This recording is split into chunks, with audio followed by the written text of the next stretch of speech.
So my apologies, I just had a deviated septum surgery yesterday. But what we're going to talk about in this video is the notion of an ion. So before we talk about ions, we're just going to talk about the idea of an element. For example, if I have carbon is an element, and let's say I have one atom of carbon. What do we know about that one atom of carbon? Well, by definition, an atom of carbon has 6 protons. So it's going to have 6 protons. And if it is neutral carbon, it is going to have the same number of electrons. It is going to have 6 electrons. And that's what makes it neutral. You have the 6 positive charges and the 6 negative charges. Now, you could have a carbon ion, although they aren't that typical. The way you get an ion is if you don't have an equal amount of protons and electrons. So, for example, if you had 6 protons and 5 electrons, what would that be? Well, we still have 6 protons. And remember, protons are what define what element we're dealing with. So we're still dealing with carbon. But now we have one more positive charge than we have a negative charge. So this will be carbon with, you could write it as a 1 plus charge like that, or you could even write it like this. And this you would just view as a carbon atom. This you would now call an ion because it has that net charge. It has a different number of protons and electrons. What if you were to go the other way around? What if you were to have 5 protons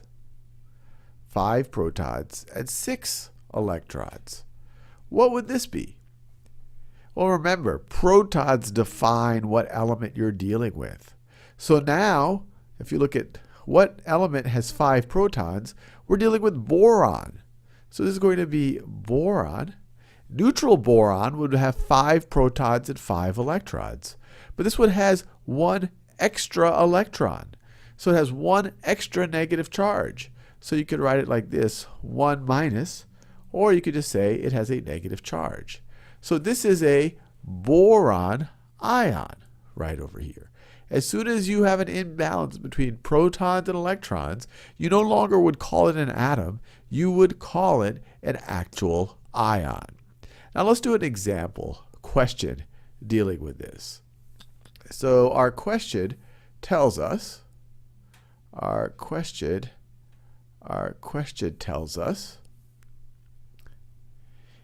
atom of platinum has a mass number of 195. So let's just look up platinum on our periodic table. Platinum is sitting right over here, if you could see it. So an atom of platinum has a mass number of 195, and 195 looks pretty close to that atomic mass we have listed there. And it contains 74 electrons. 74 electrons. How many protons and neutrons does it contain? And what is its charge? All right, so let's think about this a little bit. So we're dealing with platinum. So by definition, platinum has 78 protons. So we know that. It has 78 protons. They're telling us it has 74 electrons. 74 electrons. Electrons. So just from that, we see we have 4 more protons than electrons.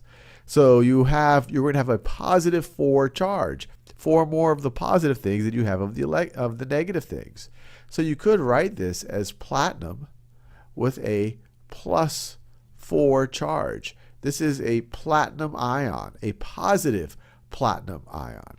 The general term when we're talking about a positive ion, we're talking about a cation.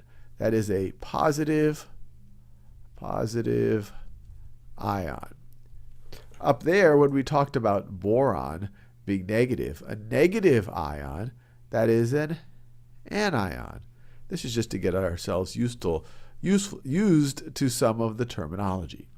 But we're not done answering the question.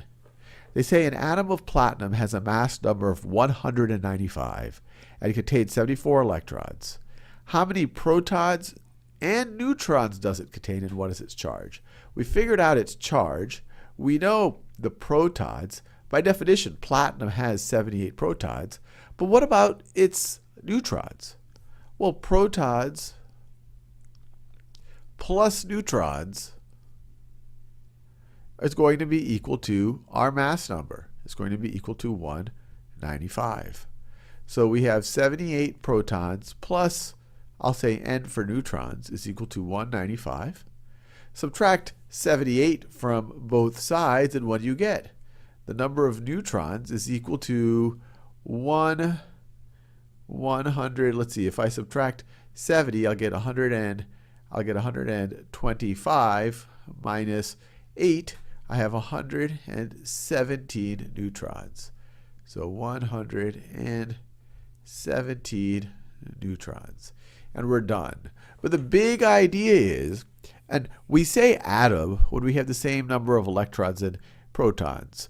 That's when we are neutral. But as soon as we become non-neutral, we have either more electrons or more protons, and this is true of an atom or a molecule, we will then call it an ion.